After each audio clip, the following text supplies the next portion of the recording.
Et bonsoir et bienvenue pour une nouvelle vidéo qui sera sur le thème d'affronter Grievous, donc différentes techniques pour affronter Grievous. Grievous, il faut savoir que c'est une team où il y a énormément de ce qu'on appelle RNG, donc énormément d'aléatoires, et donc on va essayer de voir plusieurs strats. Donc déjà il y a une strat que je pourrais pas utiliser étant donné que mes sœurs de la nuit ne sont pas au niveau, qui consiste à utiliser les sœurs de la nuit. Alors, les sœurs de la nuit, bon, je pourrais pas l'utiliser, je les ai déjà sortis, mais donc les sœurs de la nuit, concrètement, le principe, on ne les verra pas ici, c'est d'utiliser donc la mère Talzin en lead et vraiment d'avoir des reliques au niveau de la mémère d'Aka. Le principe, c'est que tout le monde va mourir petit à petit et quand ils mourront, ben, tout simplement, ça va augmenter la santé de la mémère d'Aka. Alors là, j'ai fait un essai sur une team, et vu que ma Daka n'est pas reliquée, n'est pas G13, en l'occurrence, c'est pas passé. J'ai tué tout le monde sauf le banc Grievous, donc attention. Uniquement si votre Daka est relique 5, je pense que c'est un bon départ, vous pouvez vous attaquer à des gros Grievous. En l'absence de ça, ne faites pas ma bêtise, n'y allez pas, même si c'est pour le bienfait de le montrer à la guilde. Donc nous allons voir d'autres stratégies pour tomber des gros Grievous. Alors qu'est-ce que nous avons comme Grievous? Merci à ce bon général Mirkrak d'attaquer la plus importante. Et donc nous aussi nous allons attaquer des gros Grievous. On va par exemple prendre cette équipe là qui a l'air bien coton. Ah, il y en a plusieurs qui sont vraiment très grosses.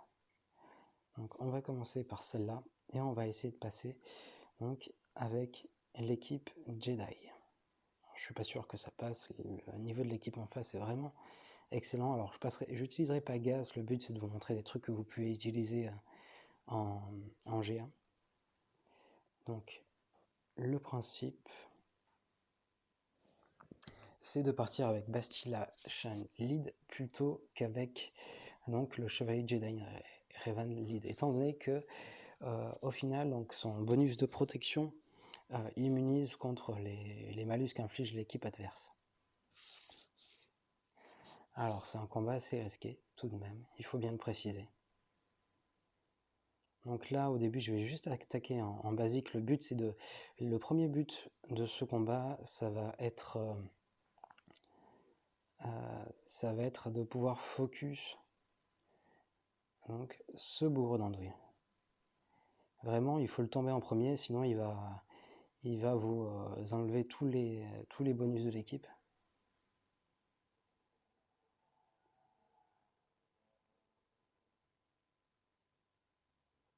Donc là, il tombe assez vite.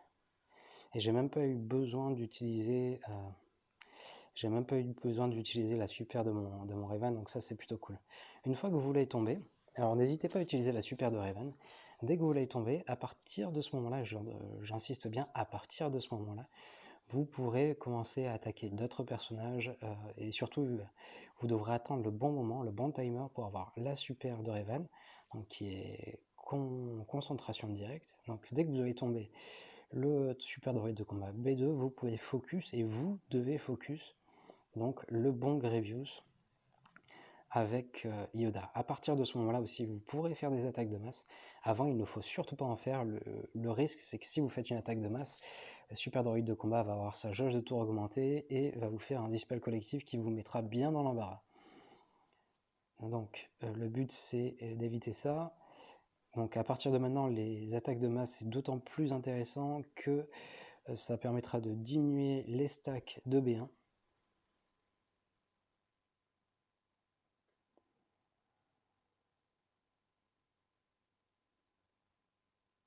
Donc là je pourrais attendre encore un tour avant de faire ça super. Ah ouais, pas besoin. Donc c'est parfait, la strat s'est très bien passée. Là je peux faire des attaques de masse, je diminue les stacks de B1. J'ai eu de la chance aussi également dans le sens où le bon Grievous n'a pas eu le temps d'être soigné.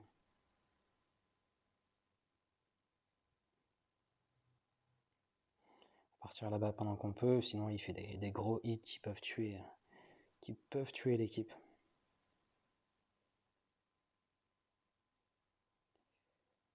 Papam.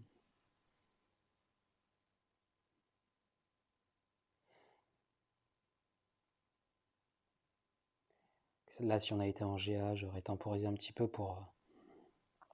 Ah mince, pourquoi j'invoque lui, je suis bête.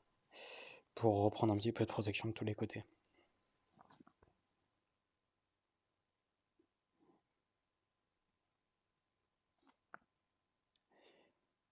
On continue, on continue. Donc voilà un combat où il y avait full G13, un R... Non, pas full G13. Il y en manquait un qui n'était pas G13, c'était Magma. Magma n'était pas G13. On va prendre un deuxième combat où on va partir avec la République Galactique. Donc on va essayer de choisir une grosse équipe. Là, il y a une grosse équipe. Quoique, il y a peut-être mieux en fait. Il y a plus fort.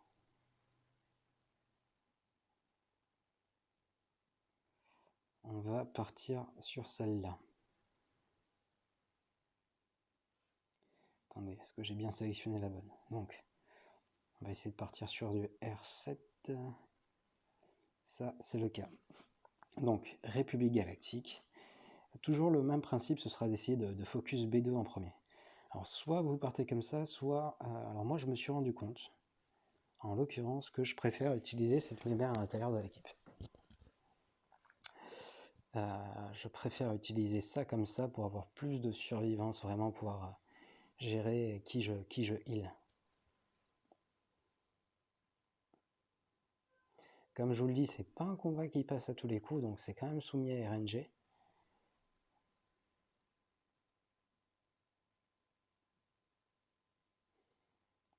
On va...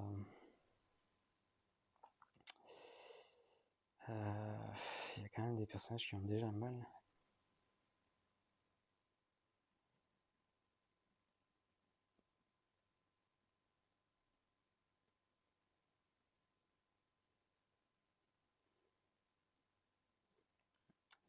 On va attaquer...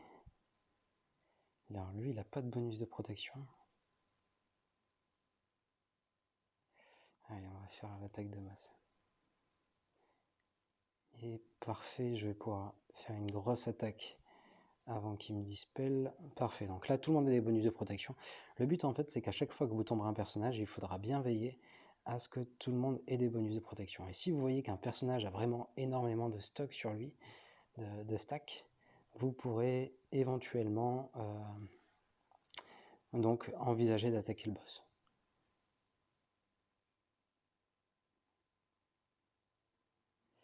Donc là, qui c'est qui a besoin de protection?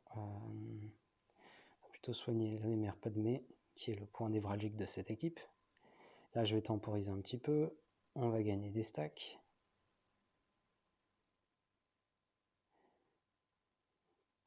« 5 stacks.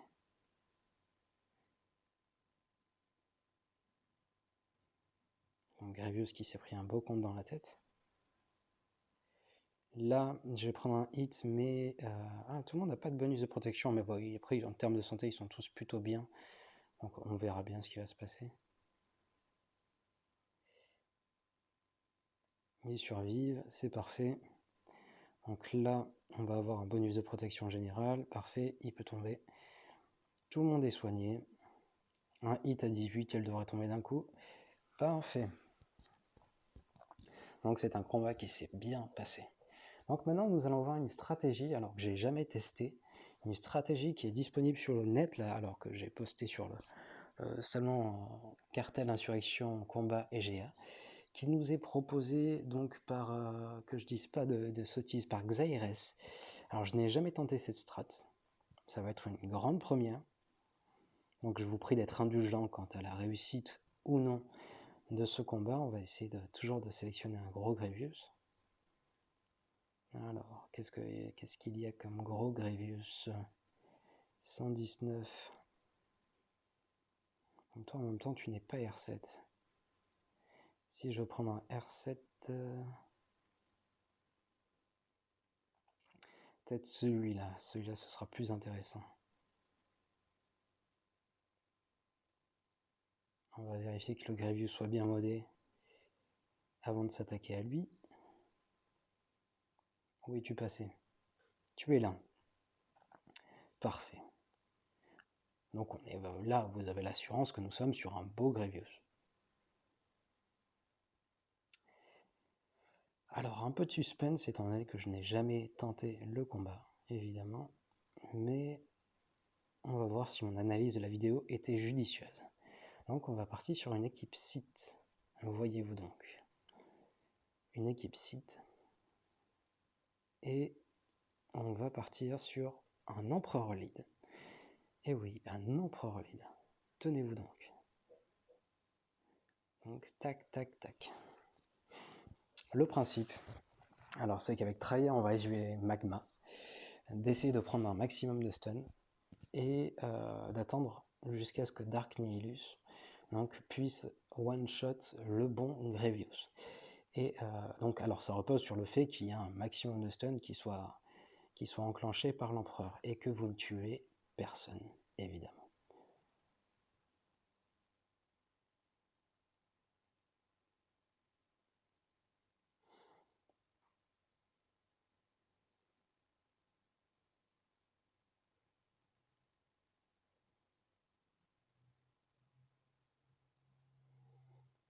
Est-ce que le stun passe? Ah, oh, le stun n'est pas passé. Donc là, comme je vous l'ai dit, on va isoler Magma. Alors mon but, ça va pas être de faire des kills. Vraiment, c'est pas de faire des kills. C'est de survivre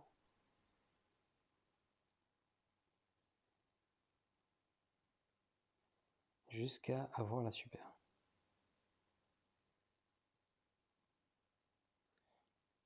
La confusion qui rentre, parfait.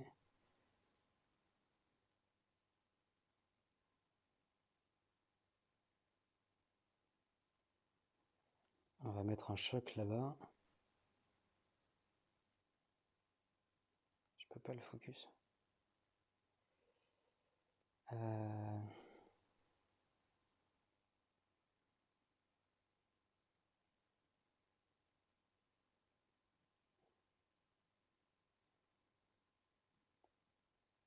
Est-ce qu'on peut prendre un stun?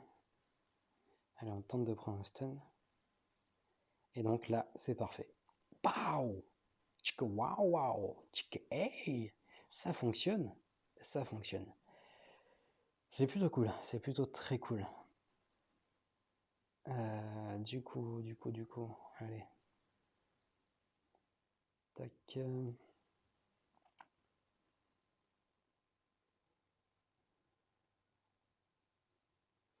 Est-ce que quelqu'un choque? Personne n'a de choc. Je ne vais pas utiliser sa capacité. Alors là, je vais me prendre un gros hit en retour. Je vais perdre la mémère, c'est pas grave. Le combat est déjà remporté.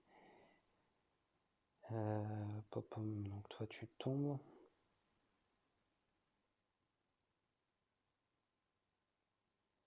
Toi tu tombes. Toi tu te choques. On regagne un peu de protection. Alors, j'aurais dû mettre le choc plus vite sur ce brave droïdeka, ce qui m'aurait permis de même pas avoir à subir de kills dans cette équipe. Donc là, j'ai pas été bon. Sachez que cette stratégie fonctionne également s'il y a Wat Tambor dans l'équipe adverse. Ça fonctionne même peut-être mieux s'il y a Wat Tambor dans l'équipe adverse. Étant donné que vraiment le gros risque, c'est Droïka qui peut faire un gros kill. Mais voilà, donc nouvelle stratégie qui fonctionne. Et enfin, bon, Gas, je ne sais plus si je vous l'ai dit, mais donc Gas, ça fonctionne, c'est vraiment tranquille. D'ailleurs, vous pouvez plutôt partir avec chaque T-lead également.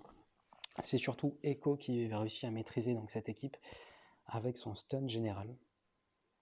Et donc, on va faire un dernier combat. On va utiliser... je vais carrément sortir mon DR. Donc là, il y a quand même un gros mur de... Il y a quand même un gros mur, et pour le bienfait de la vidéo, je me dis... Ouh, mais j'ai pas vu, c'est R7 ça. C'est tellement mal modé. Enfin, ouais, relativement mal modé.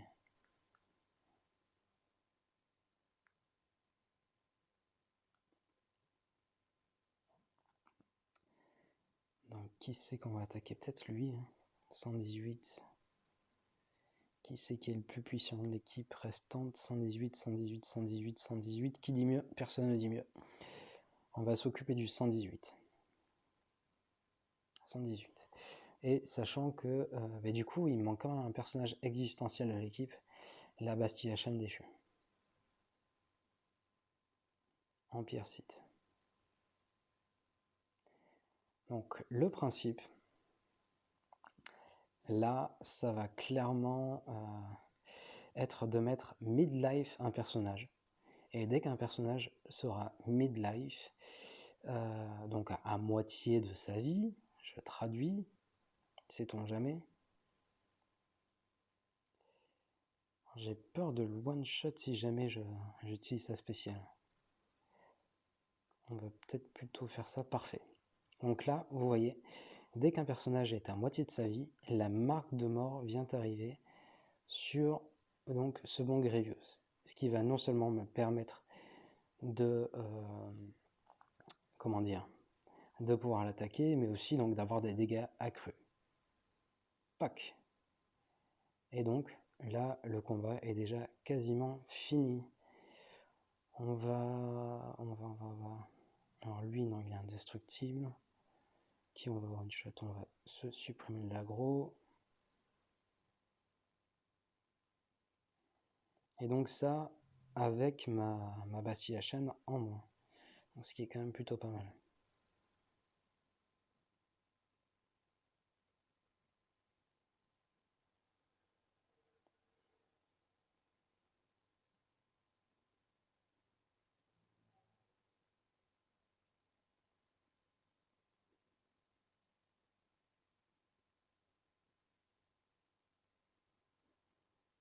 Et voilà. Donc ça nous fera combien? Donc 4... je crois 4 Grievous tombées. Et la dernière technique avec les Sœurs de la Nuit. Alors je vais vous montrer l'équipe pour les Sœurs de la Nuit. Donc comme je vous en ai parlé au début de la vidéo. Donc les équipes qui peuvent fonctionner. Tac. On va prendre un nouveau slot. Escouade. Donc GG. Pour tomber GG, vous pouvez également, si votre Dakar est donc au niveau R5 minimum, l'équipe Sœurs de la Nuit que vous pouvez utiliser, donc c'est la Mémertalzine lead, tac, tac, tac. Le plus important, c'est vraiment d'avoir un Dakar reliqué, et donc la Mémertalzine zétaline. Et donc petit à petit, tous vos personnages vont mourir, c'est fait pour, et Dakar en fait va gagner en santé grâce à son zéta, et son zéta donc sera existentiel. Donc petit à petit, elle va gagner en santé, elle va gagner plus de santé que ce que Grievous ne gagnera de DPS. Il y a quand même un RNG sur ce combat, c'est le fait que Daka se fasse stun quand tous les potes sont morts. Mais cette équipe peut également fonctionner. Donc dans les équipes aussi, évidemment, qui gagnent, nous avons nos amis de la 501e, mais je le ferai pas vu que ce serait vraiment déconné d'utiliser donc la 501e contre ce combat. Mais sachez que vous avez également la possibilité de réussir ce combat comme ça. Le gros de cette équipe, en fait, déjà, Rex, avec son super coup, donc surtout boosté par Shakti, il peut très vite être amené à one-shot Grievous, en fait. Et pendant ce temps-là, il y a donc le bon Echo qui a un dispel, non pas ça, qui a un dispel collectif et un stun, il étourdit les droïdes pendant un tour. Ce qui est vraiment génial donc, contre GG. C'est une équipe qui fonctionne très bien également. Voilà, vous savez tout. Donc je vais toutes les afficher. Là, on va se faire un petit finish. On va se faire un petit finish comme ça. On les affiche toutes. Et sinon, je vous souhaite un super confinement. Donc c'est la fin du monde. Le coronavirus nous affecte tous. Nous allons tous mourir. Et donc je vous souhaite de ne pas mourir en fait. Pas ça, pas ça, ça. Ça. C'est juste vraiment pour la capture finale que vous puissiez tout voir affiché, les unes à côté des autres. Ça fait un petit rappel à l'ordre de fin. Sœurs de la Nuit, tac tac, tac tac. tac, tac.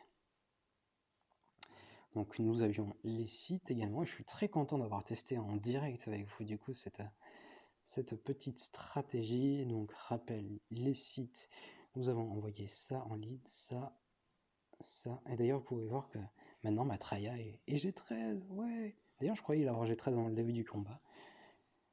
Donc il y a ça également, et donc évidemment le DR qui est un choix assez sûr. Donc Empire Site, vous partez alors de préférence avec Marauder que l'autre bougre de tank. Et donc voilà, ça vous fait déjà 1, 2, 3, 4, 5 équipes qui passent. Est-ce que j'en aurais pas utilisé une dernière? Oui, j'en ai utilisé une dernière que je vais vous afficher. République Galactique. République Galactique. Donc de préférence, je vous recommande plutôt de virer la petite Ahsoka pour mettre Shakti. Vous voyez, chez moi, elle est juste R1. Mais malgré ça, je la trouve plus intéressante qu'Ahsoka, vu que vous pourrez soigner un personnage quand vous avez besoin de le soigner. Et ça, c'est vraiment vital. Ou faire des dispels. Voilà, toutes ces équipes pour tomber du Grievous. Mais j'espère que ça pourra vous servir. Je vous dis à très vite pour une nouvelle vidéo. Ciao les boys!